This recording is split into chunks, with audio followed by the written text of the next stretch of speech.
来关心这个太鲁阁的火车败马事故，50个人死亡，200个人轻重伤，社会各界悲伤不甘。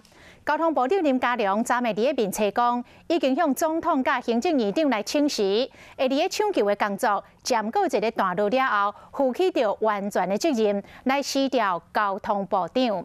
早起一透早，林佳龙再度到事故的现场来视察，随后面对着媒体镜头来说明。另外一边，国民党的立委是要求行政院长苏贞昌爱做伙落台负责。前一天伫面册表示，会伫抢救工课到一段落了，甲交通部长辞掉林佳龙，透早9点外到太鲁阁河事故的现场。我也已经请辞，那负责任，除了负政治的责任，也负能够善后的责任。不过，伫离开交通部长这个职位之前，敢会任命到当也无人做会代替局长。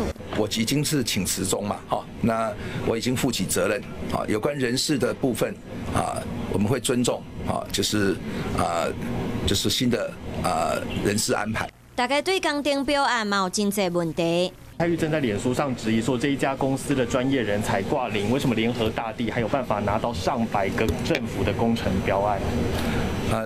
这些我都已经呢请我们同仁一定要配合调查。检察官和运安会等来调查，交通部嘛进行行政检讨。国民党团的伫拜三的交通委员会提出成立调阅小组来调查。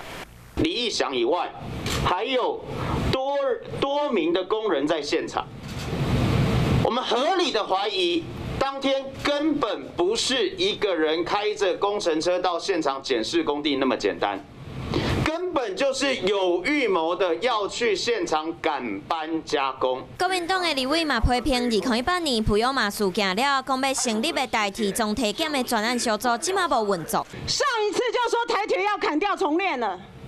为什么没有人砍，没有人练？败选，赖清德负起政治责任，下台重新组阁。新上任的苏贞昌院长从此不闻不问。国民党团嘛要求苏贞昌做伙下台负责。